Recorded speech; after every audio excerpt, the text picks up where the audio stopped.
So hi guys, welcome to my YouTube channel. Guys, आज के इस वीडियो में हम बात करेंगे क्लास 10th हिंदी के महत्वपूर्ण वायरल प्रश्न जो कि आपको बोर्ड एग्जाम 16 फरवरी को आने वाला है। ठीक है, ये प्रश्न 101% गारंटी के साथ मैं कहता हूं कि 16 फरवरी को आपके पेपर में छपा मिलेगा। ठीक है, को पक्का पेपर में आपके आएगा। आप बस इसे तैयार कर लो। ठीक है, 16 फरवरी को आप आग लगा कर आओगे, तहलका मचा कर आओगे, तबाही मचा कर आओगे। ठीक है, इस प्रश्न में इस जो वीडियो आप देख रहे हो इसमें आपको 20 टू बहुविकल्पी प्रश्न देखने को मिलेंगे। ठीक है, 20 टू 20 बहुविकल्पी प्रश्न मिलेंगे जो कि आपके बोर्ड एग्जाम में आते हैं। और साथ ही साथ एक आपको गद्यांश देखने को मिलेगा, एक पद्यांश को हम सॉल्व करेंगे, और एक संस्कृत गद्यांश को सॉल्व करने वाले, और एक संस्कृत पद्यांश को सॉल्व करेंगे। ठीक है, यानी कि इस वीडियो में आपको एक बहुविकल्पी गद्यांश, पद्यांश, संस्कृत का गद्यांश, संस्कृत का पद्यांश देखने को मिलेगा। और ये जो पद्यांश गद्यांश है काफी इंपॉर्टेंट है और बोर्ड एग्जाम में तहलका मचाने वाले हैं। ठीक है, तो आपको कुछ भी नहीं करना है, सबसे पहले वीडियो को लाइक करके चैनल को सब्सक्राइब कर देना है, क्योंकि इस तरह के वीडियो की नोटिफिकेशन आपको सबसे पहले मिल सके। ठीक है, तो सबसे पहला जो बहुविकल्पी टाइप के प्रश्न है वो है आपका कि हंस पत्रिका के संपादक का नाम है। ठीक है, दे रखा है कि विष्णु प्रभाकर, मुंशी प्रेमचंद, महादेवी वर्मा, जयशंकर प्रसाद। ठीक है, तो जो हंस पत्रिका के संपादक है वो आपके मुंशी प्रेमचंद जी, यानी कि पहले का दूसरा वाला क्या है, करेक्ट है। नेक्स्ट क्वेश्चन है आचार्य रामचंद्र शुक्ल की निबंध रचना है। ठीक है, दे रखा है कि गोदान है, कि चिंतामणि है, कि अशोक के फूल है, कि हार की जीत है। तो ये देखो आचार्य रामचंद्र शुक्ल की जो निबंध रचना है वो है चिंतामणि। ठीक है, नेक्स्ट क्वेश्चन है कि आदिकाल की प्रमुख रचना का नाम लिखिए। ज्ञानदीप, की इंद्रावती, की पृथ्वीराज रासो, की पद्मावत। ठीक है, तो आपका जो आदिकाल की प्रमुख रचना है वो है आपका पृथ्वीराज रासो। ठीक है, नेक्स्ट क्वेश्चन देख लेते हैं। करूण रस का स्थायी भाव होता है, दे रखा उत्साह, शोक, रति, हास्य। तो आप जानते हो कि करूण रस का जो स्थायी भाव होता है वो आपका शोक होता है। ठीक है, तो ऑप्शन नंबर दूसरा करेक्ट हो जाएगा। नेक्स्ट क्वेश्चन देख लेते हैं। नेक्स्ट क्वेश्चन है गाइस आपकी कि सनसनाहट में कौन सा प्रत्यय है। ठीक है, तो यहाँ पे दे रखा है सन है, कि सनसन है, कि हट है, कि आहट है। ठीक है, तो देखो प्रत्यय का मतलब कि लास्ट में जो लगने वाला होता है। ठीक है, तो यहाँ पे आपका जो लास्ट में लगा हुआ है वो है आहट। ठीक है, यहाँ पे आ की मात्रा, तो इसी से ये अगर आप इसकी डिटेल्स वीडियो कहोगे कमेंट करके तो मैं बता दूंगा, बिल्कुल पूरे व्याकरण की डिटेल्स वीडियो। आपको कोई भी बहुविकल्पी प्रश्न देखने की जरूरत ही नहीं पड़ेगी। ठीक है, कोई भी आएगी आप उसको ट्रिक लगा देना है वो वाली। तो यहाँ पे इसमें क्या हो जाएगी, आहट। ठीक है, इसमें जो प्रत्यय है लास्ट में लगा हुआ है आहट है। ठीक है, नेक्स्ट क्वेश्चन देख लेते हैं। दे रखा है हल्दी शब्द का तत्सम है। ठीक है, तत्सम मतलब होता है कि बिल्कुल शुद्ध वाला रूप इसका कौन सा है। तो देखो हल्दी का जो तत्सम होगा ना वो हरिद्रा होगा। कौन सा होगा, हरिद्रा होगा।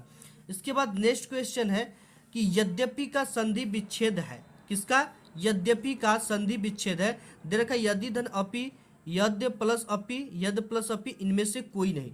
ठीक है, तो आपका जो यद्यपि का संधि विच्छेद होगा वो होगा यदि धन अपि। ठीक है, अगर आप संधि विच्छेद की कहोगे तो डिटेल्स वीडियो में ला दूंगा। ठीक है, इसके बाद नेक्स्ट क्वेश्चन है 8वां नंबर, पट धातु का लोट लकार उत्तम पुरुष बहुवचन क्या होगा। पड़तु होगा, कि पड़ताम होगा, कि पठाम, की पठत। ठीक है, तो आपका इसमें से जो हो जाएगा वो आपका इसमें पठताम, पठाम। ठीक है, तो आप देख सकोगे कि लोट लकार का जो उत्तम पुरुष होगा ना वो पठाम होगा। ठीक है, नेक्स्ट क्वेश्चन है कि चलो मनो आंगन कठी, ताते राते पाए, पंक्ति में कौन सा अलंकार है। ठीक है, तो देखो ये जो पंक्ति है, ठीक है, इसमें आपका जो अलंकार होगा वो उत्प्रेक्षा अलंकार होगा, क्योंकि उत्प्रेक्षा अलंकार में मनहु मानो, जनहु जानो, ज्यों त्यों ये चीजें आती है। तो इसमें मनो आ गया, तो मनो जो आता है वो हर समय किस अलंकार में आता है, उत्प्रेक्षा अलंकार में आता है। तो इस पंक्ति में कौन सा अलंकार होगा, उत्प्रेक्षा अलंकार। नेक्स्ट क्वेश्चन देख लेते हैं। नेक्स्ट क्वेश्चन है कि आभूषण। ठीक है, ये आभूषण की पर्यायवाची है। तो अभिमान है, कि संपदा है, अलंकार है, कि वायस है। ठीक है, तो आभूषण यानी होता है अलंकार। तो आपका जो ऑप्शन नंबर तीसरा वो क्या हो जाएगा, करेक्ट हो जाएगा। नेक्स्ट क्वेश्चन है कि गीतावली के कवि का नाम है। काफी इंपॉर्टेंट और फेमस ये गीतावली ग्रंथ है। तो जो गीतावली के रचनाकार है वो हो जाएंगे आपके तुलसीदास जी। ये वाला ऑप्शन आपका क्या हो जाएगा, करेक्ट हो जाएगा। नेक्स्ट क्वेश्चन है कि राम वृक्ष बेनीपुरी किस निबंध के लेखक है। वट पीपल, ठलुआ कलब, पूस की रात, गेहूं और गुलाब। ठीक है, ये इनकी काफी फेमस रचना है गेहूं और गुलाब, राम वृक्ष बेनीपुरी जी की। नेक्स्ट क्वेश्चन है कि किस रस को रसराज कहा जाता है? हास्य रस, करुण रस, श्रृंगार रस, शांत रस। ठीक है, तो देखो जो श्रृंगार रस है ना, इसको इस रस को रसराज कहा जाता है।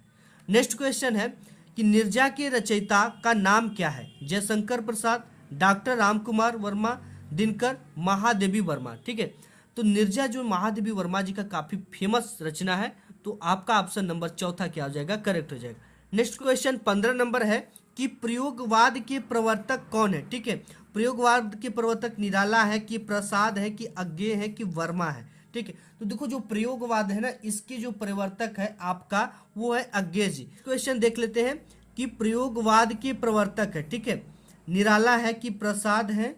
ये वही क्वेश्चन रिपीटेड हो गया। ठीक है, तो ये आपका अज्ञेय ही करेक्ट हो जाएगा। नेक्स्ट क्वेश्चन है कि आदिकाल को किस नाम से जाना जाता है? ठीक है, वीरगाथा काल की, चारण काल की, ए व बी दोनों, यानी कि पहला और दूसरा दोनों की कोई नहीं। ठीक है, तो जो आदिकाल है आपका उसको जाना जाता है ए और बी दोनों।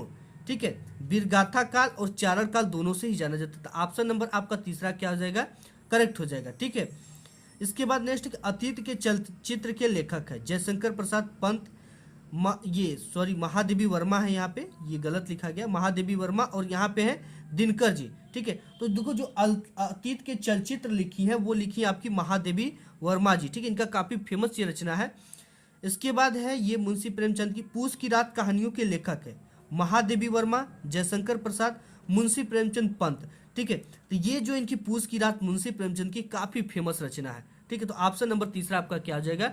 एक्यूरेट हो जाएगा। नेक्स्ट क्वेश्चन देख लेते हैं। नेक्स्ट क्वेश्चन है महत्व में प्रत्यय है। ठीक है, म है कि त्व है कि व है कि तव है? तो महत्व में जो प्रत्यय लास्ट में लगा हुआ है ये लगा है त्व। ठीक है, नेक्स्ट क्वेश्चन है रामचरितमानस किसकी रचना है? तो ये आपको कमेंट बॉक्स में कमेंट करके बता देना है कि सूरदास की, वाल्मीकि की, तुलसीदास की, कबीरदास की, कि इनमें से कोई नहीं। ठीक है, ये आपको कमेंट करके बताना है और जरूर बताना है आप। ठीक है, और अपने जिले का नाम भी बता देना। नेक्स्ट क्वेश्चन क्वेश्चन आपका गद्यांश, काफी इंपॉर्टेंट, मोस्ट इंपॉर्टेंट गद्यांश है। इस गद्यांश आपकी ये बोर्ड एग्जाम में आ रहा है। ठीक है, तो दे रखा है कि एक प्राचीन विद्वान का वचन की विश्वास पात्र मित्र से बड़ी रक्षा रहती है। मतलब कि ये एक आपके बोर्ड एग्जाम में गद्यांश देगा और इसके नीचे ठीक है 3 प्रश्न होते हैं। पहला होगा कि उपयुक्त गद्यांश का संदर्भ लिखिए। ठीक है, दूसरा होगा कि रेखांकित अंश की व्याख्या कीजिए, और तीसरा जो होता है ना, तीसरे के अंतर्गत प्रश्न दे देते हैं। ठीक है, ये अ ब स द इस तरह से लगाकर एक प्रश्न दे देता है, तो इसको आपको सॉल्व करना होता है। ठीक है, तो ये देखो रेखांकित अंश की व्याख्या करना है, फिर इसके बाद क्वेश्चन है। तो सबसे पहले हम इस गद्यांश का क्या लिखेंगे? संदर्भ लिखेंगे। ठीक है, तो देखो ये जो सबसे पहले गद्यांश का संदर्भ लिखने के लिए हमें ये पहचानना होगा कि ये गद्यांश किस पाठ से लिया गया है और इसके लेखक कौन है। ठीक है, तो सबसे पहले हमें हेडिंग क्या डालना है? संदर्भ। हमें क्या सबसे पहला जो है हमें संदर्भ करना है इसमें, तो हम इसमें हेडिंग डाल देंगे संदर्भ। ठीक है, संदर्भ हमें लिख देना है प्रस्तुत गद्यांश हमारी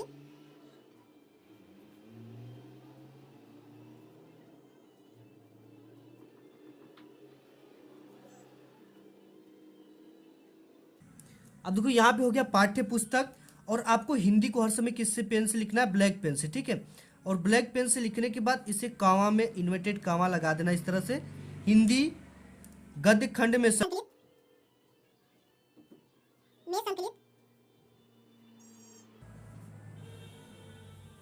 संकलित किस पाठ से लिया गया है?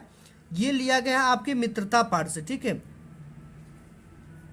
मित्रता नामक शीर्षक से लिया गया, या मित्रता नामक पाठ से लिया गया है।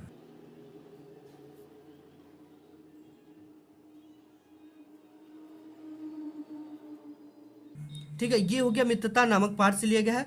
और इस पाठ के या इस पाठ के जो लेखक हैं, इस पाठ के लेखक या रचयिता ये आप लिख सकते हैं। इस पाठ के लेखक आपके हैं आचार्य रामचंद्र शुक्ल जी। ठीक है, तो यहाँ पे आपको डाल देना है क्या?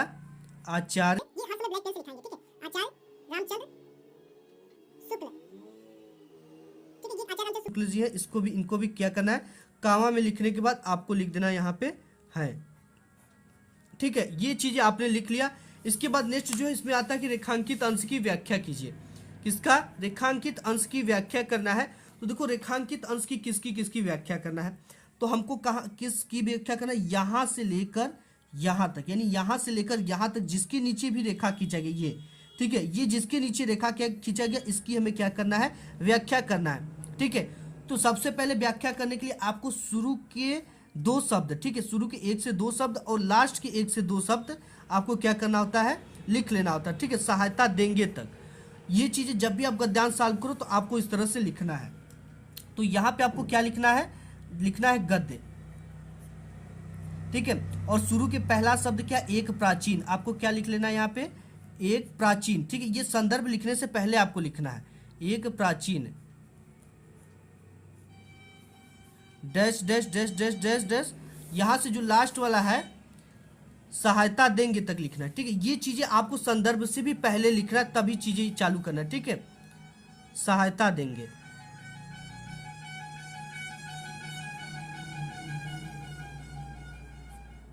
ये चीजें हो गई। इसके बाद आपको क्या करना है, रेखांकित अंश की व्याख्या इस तरह से हेडिंग डाल देना है, जैसे यहाँ पे मैंने डाल दिया। ठीक है, डालने के बाद जो रेखा खींचा गया, जैसे यहाँ पे है कि एक प्राचीन विद्वान का वचन है कि विश्वासपात मित्र से बड़ी रक्षा रहती है, जिसे ऐसा मित्र मिल जाए उसे समझना चाहिए कि खजाना मिल गया। विश्वासपात मित्र जीवन की एक औषधि है। ठीक, इसी की हमें क्या करना है, व्याख्या करना है।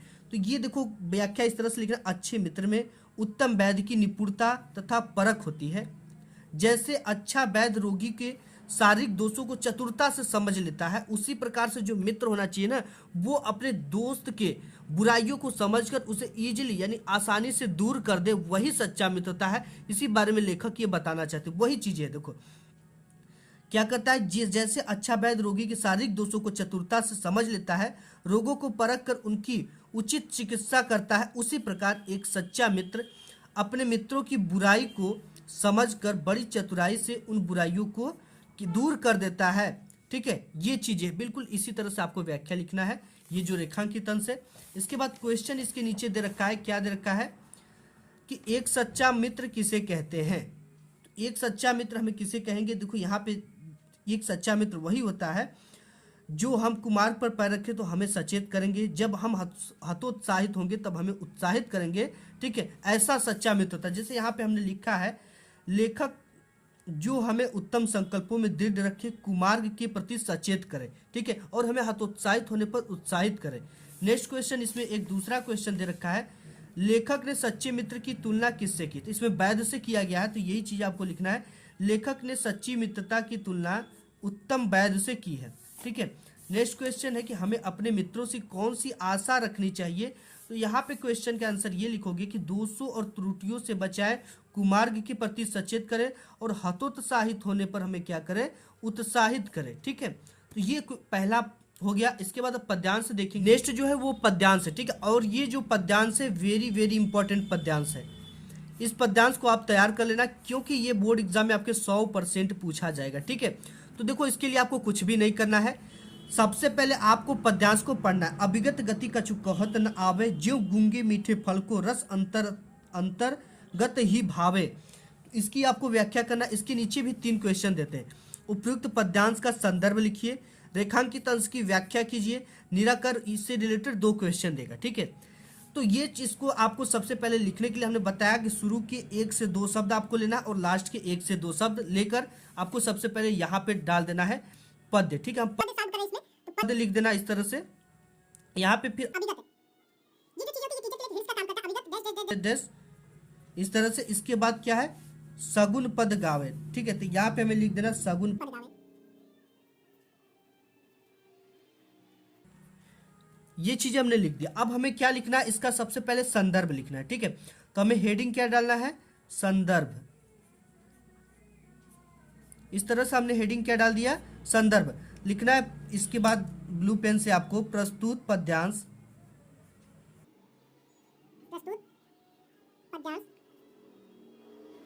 हमारी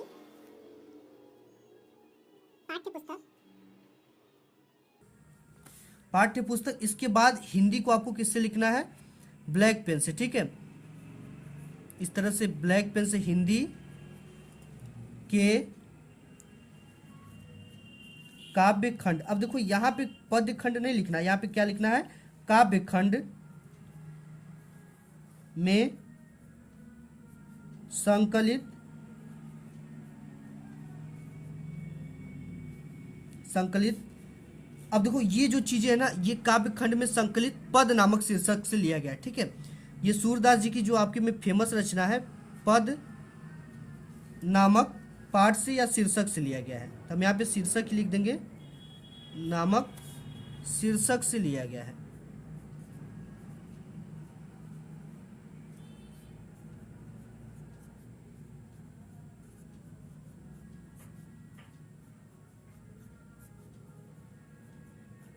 और फिर इसके बाद लिखना इसके रचयिता,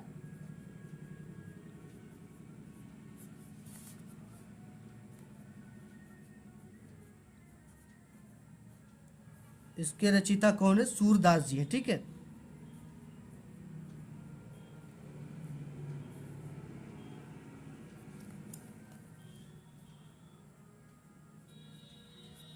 ये चीजें आपने लिख लिया। इसका संदर्भ बिल्कुल इसी तरह से आपको बोर्ड एग्जाम में संदर्भ लिखने हैं, ठीक है। अब इसके बाद नेक्स्ट है कि रेखांकित अंश की व्याख्या। अब रेखांकित अंश की क्या व्याख्या किसकी किसकी करनी है? ये जिसके नीचे रेखा खींचा गया यहाँ से यहाँ तक, अभिगत गति कछु कहत न आवे, ज्यों गूंगे मीठे फल को रस अंतर्गत ही भावे। तो इसी की व्याख्या करना है कि देखो ये है कि निराकार अभिगत, अभिगत गति मतलब कि निराकार ब्रह्म की सत्ता जो है अज्ञात है, कोई उसको ज्ञात नहीं कर सकता, शब्दों में उसका वर्णन नहीं किया जा सकता है।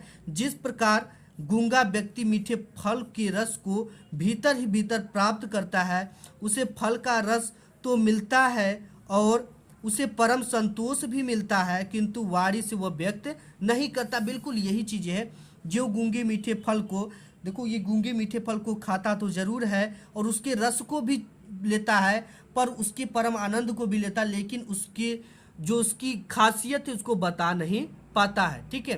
तो यही चीज़ें बोल रहे हैं, तो इसकी हमने व्याख्या कर दिया। इसके बाद नेक्स्ट है इसमें कि निराकार ब्रह्म की सत्ता किस प्रकार होती है, ठीक है। तो यहाँ पे हमने सीधे लिख दिया निराकार ब्रह्म की सत्ता अज्ञात होती थी। यही आपको क्वेश्चन लिखना है कि निराकार ब्रह्म की सत्ता अज्ञात है, जो कि शब्दों में वर्णन उसका नहीं किया जा सकता है, ठीक है। फिर देगा आपके एक क्वेश्चन एक जरूर देगा कि प्रस्तुत पंक्तियों में कौन सा रस है, ठीक है। तो रस की बात कर देता है, कभी कभी अलंकार भी पूछ देता है।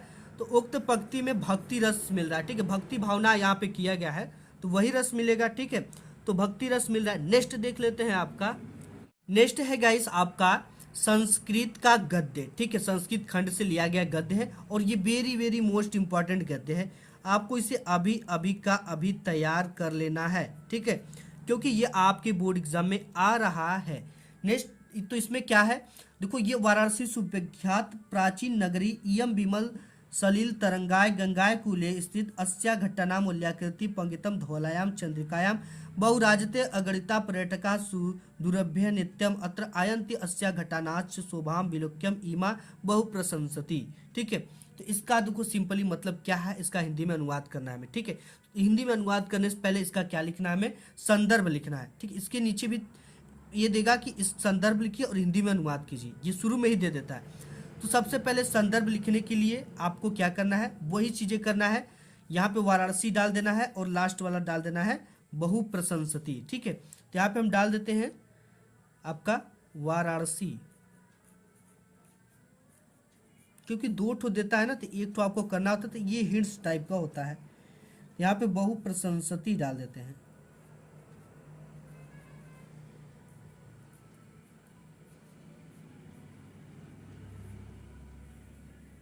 ये हो गया, ठीक है। अब हमें इसे क्या, इसका क्या लिखना है, संदर्भ। संदर्भ देखो कैसे लिखेंगे हम संस्कृत गद्यावतरण का, लिखना प्रस्तुत, ठीक है, प्रस्तुत संस्कृत गद्यावतरण, ये सही तरीका है बिल्कुल। प्रस्तुत संस्कृत खंड से लिया गया तो संस्कृत गद्यावतरण,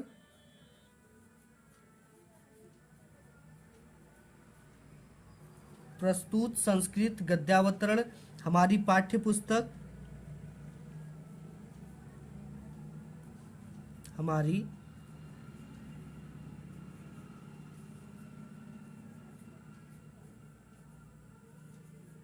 पाठ्य पुस्तक हिंदी के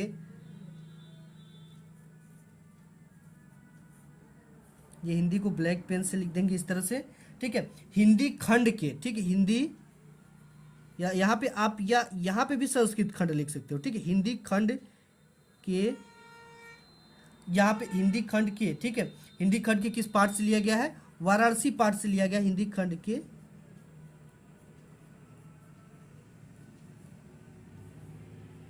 ये हो गया वाराणसी पार्ट से लिया गया है।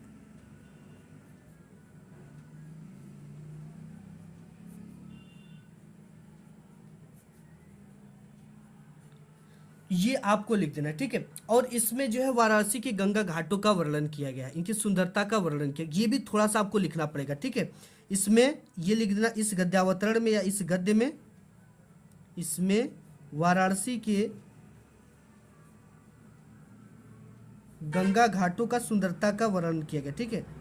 ये गंगा घाटों की सुंदरता का वर्णन किया गया है।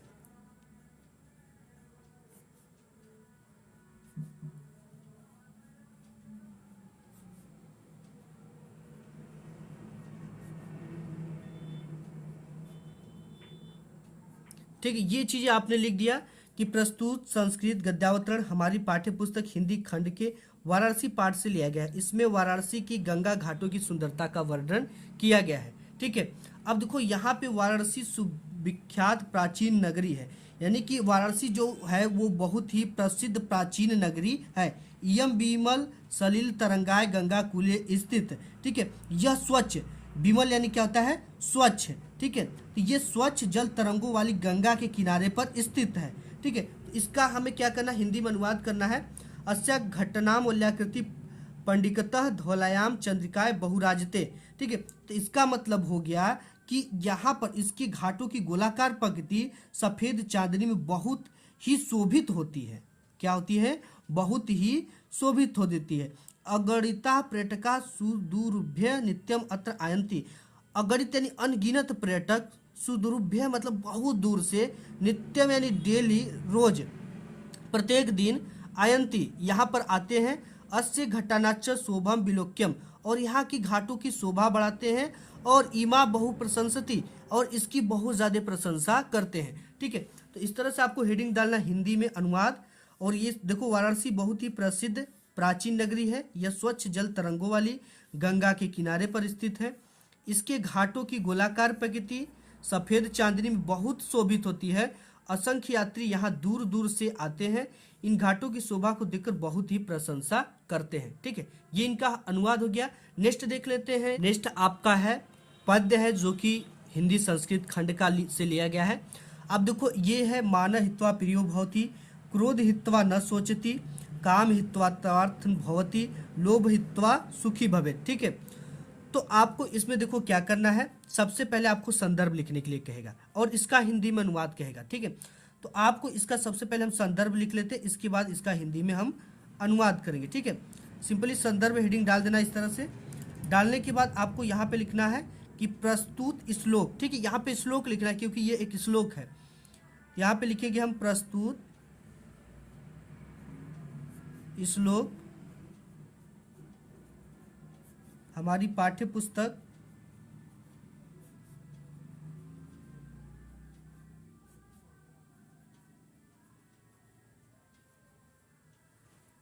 हमारी पाठ्य पुस्तक हिंदी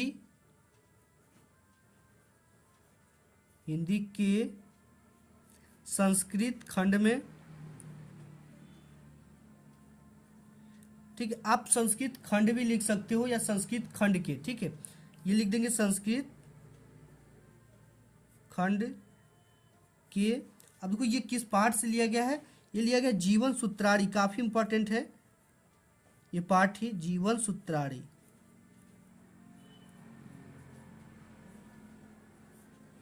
ठीक है। जीवन सूत्राणी नामक पाठ से लिया गया है।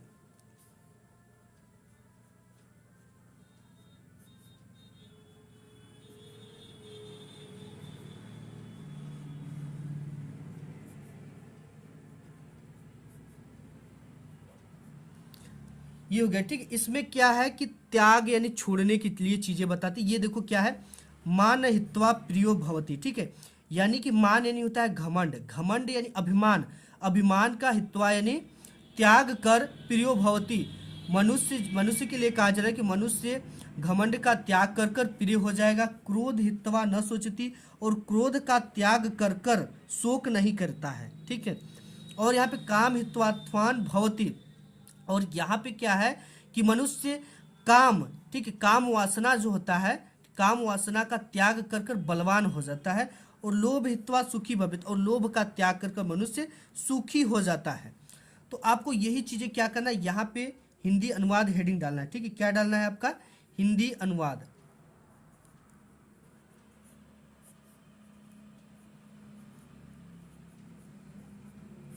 इस तरह से हेडिंग डाल देना है। डालने के बाद देखो यही लिखना है, मनुष्य अभिमान को छोड़कर प्रिय हो जाता है, और क्रोध को छोड़कर शोक नहीं करता, कामना को छोड़कर धनवान हो जाता है, और लोभ को छोड़कर सुखी हो जाता है, ठीक है। तो ये सब चीजें जो है आपके बोर्ड एग्जाम में 16 फरवरी को देखने को मिलेगी, ठीक है। अगर हिंदी पे और ज्यादा वीडियो चाहिए तो कमेंट जरूर करिएगा। अब मिलूंगा आपके एक नए वीडियो के साथ, तब तक के लिए धन्यवाद।